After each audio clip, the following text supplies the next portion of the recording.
Hi guys, I'm working on the next auction. This one should be closing 2 weeks from tomorrow, so look for it to be posted hopefully tonight, tomorrow. It is an awesome auction, a bunch of HO gauge trains and a bunch of very nice furniture. So I'll flip you around and I'll show you some quick. So we're all sorted here. All the different HO trains. 40-foot cars, 50-foot cars, gondolas, reefers. There's tons of engines that we already lotted.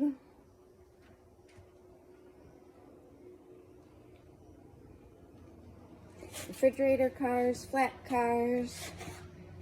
Lots and lots of HO. We have all this beautiful furniture, very nice condition furniture.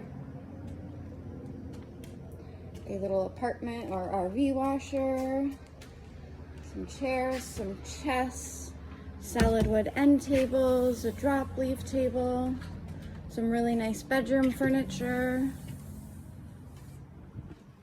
That beautiful vintage piece there. So yeah, keep an eye out for this auction. It's going to be a really good one. It'll be posting tonight and it'll close 2 weeks from Wednesday, tomorrow. All right, guys, have a good day. See ya.